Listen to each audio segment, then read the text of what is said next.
Loves, welcome back to Fall Fashion YouTube channel. The style inspiration for today's tutorial is from this Vicky James maxi dress. In my previous video, I showed how you can make this dress with just 3 yards of fabric. A lot of people requested for the fuller version of the down part. In this video, I'm going to be showing you how you can make the down part fuller. Please do well to like this video, subscribe to my channel and drop me nice comments. Let's get started. For today's project, I'm using 4.5 yards of crepe fabric. It is 60 inches by length. In my previous video, I showed how you can make this dress with just 3 yards of fabric. If you would like to see the video, tell me in the comment section and I will send you the tutorial link in case you have just 3 yards of fabric to work with. Now for the pattern drafting, I have drafted my basic skirt block. I decided to make this particular dress have joining at the waistline since the previous one did not have joining at the waistline. If you want to make yours without joining, you are free to do so. I have drafted a basic skirt block with waist darts both for the front and the back. This is from the waist to the full length of the dress. That is from the waist to floor length, okay? And this is the shoulder to waist line, okay? This is a princess seam line. This is the front block and the back block here.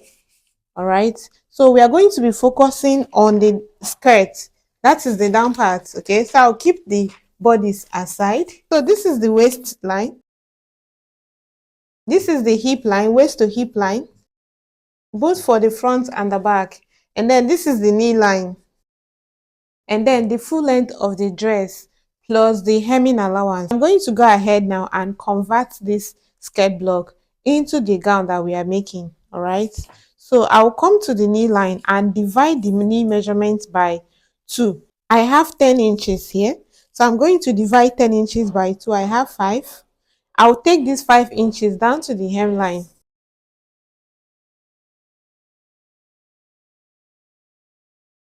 Now I'm going to come to the hip line and mark 3 inches up above the hip line.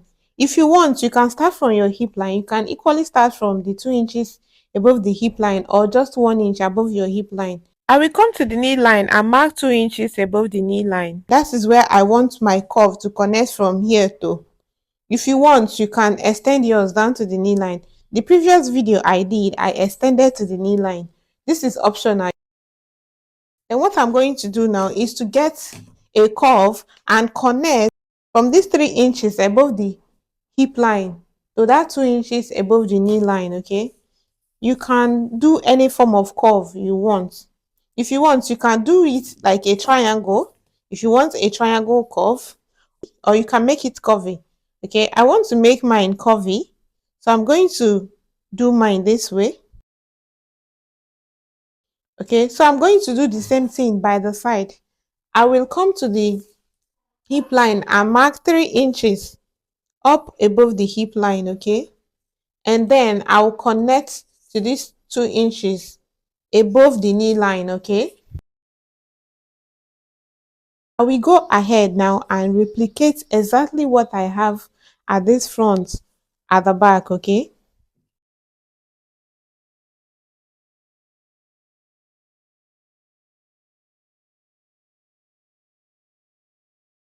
Now I'm going to go ahead and close up the waist darts because I don't want to sew my darts. If you want to sew your darts down on your fabric, you can equally do that. But for mine, I just want to close up the darts.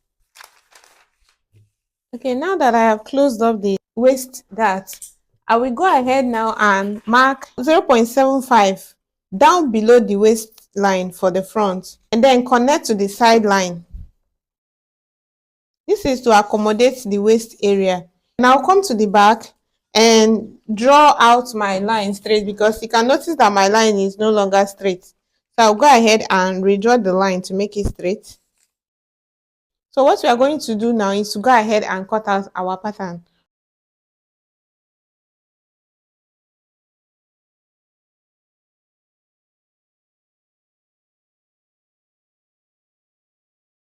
So this is the front pattern.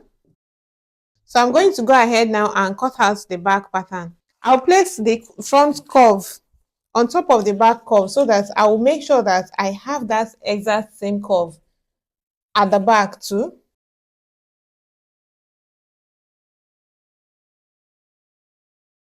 I'll go ahead and trim off this 0.75 I have here for the zipper not to budge. Now this is what I have as the back block. Now that we have the patterns ready, we will be cutting on fabric.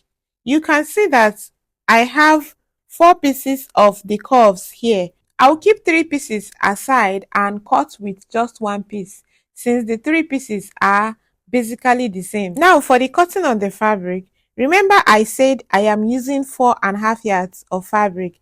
So I have to divide my fabric into two. I have 2.5 yards and then 2 yards separately. Okay, this particular one I'm using now is 2.5 yards of fabric. So I'll go ahead and fold the 2.5 yards of fabric into two. I'll place the fabric in bias form like so. So I'll go ahead and place the pattern on the folded part of this fabric. Okay, as you can see, I am leaving out a space here where I will add my joining seam allowance. Okay, so I'll go ahead now and pin down the pattern on the fabric. Now I'm going to measure the length of the curve. I have 41.5, so I'll go ahead and mark 41.5 as the full length of the curve.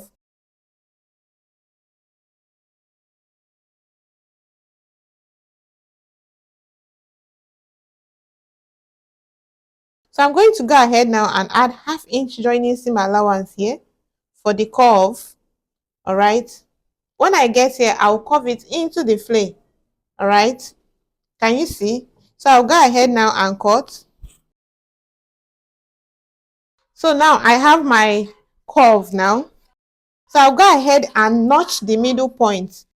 As you can see, I have just 2 pieces of the curves here. So now I'm going to be cutting the extra 2 pieces from that 2 yards that I have left from the 4.5 yards of the total fabric. So I will take 1 piece from this curve so that I can place on my fabric to cut the remaining 2 pieces. Now I will get the 2 yards of fabric and place in bias form. Okay, I will place one of the curves that I had already cut out on the fabric and cut exactly the same size like the curve. Okay, and then I will rearrange the fabric so that I can cut the fourth curve.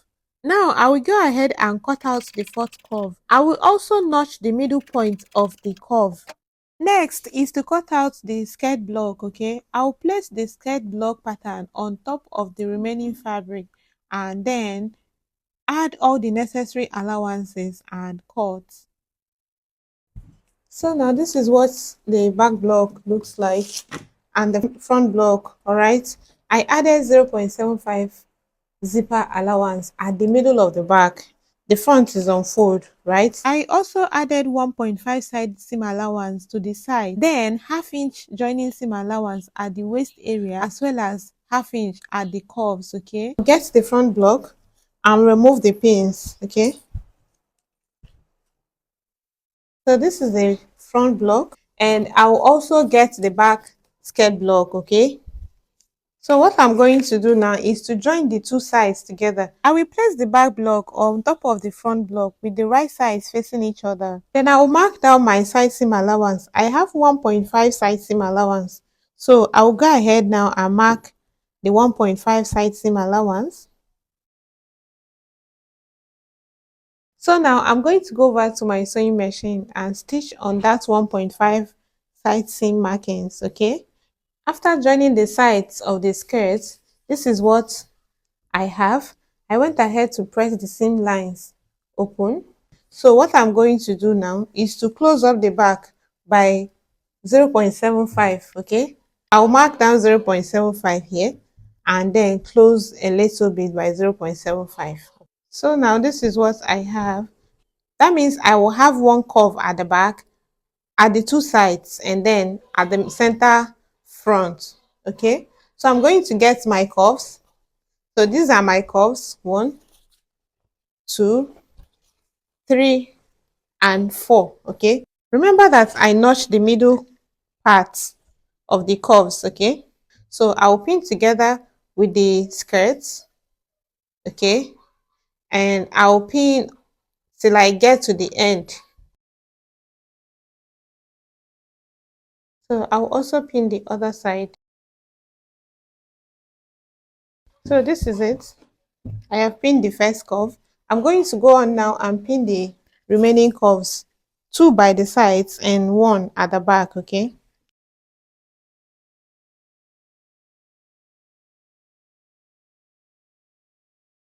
So I'm going to go over to my sewing machine now and join the curves to the skirt, okay? When I get to where the skirt ends, I'm going to stop, okay? So after joining in the curves, this is what I have. Can you see? You can notice that I stopped somewhere around here. I stopped at where the skirt ended.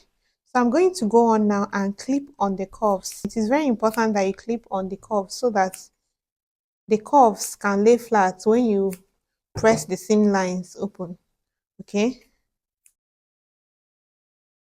So what I'm going to do next is to close up the curves, okay? As you can see, I'll go over to my sewing machine now and then close up the curves, right? So after closing up the remaining openings on the curves, this is what I have.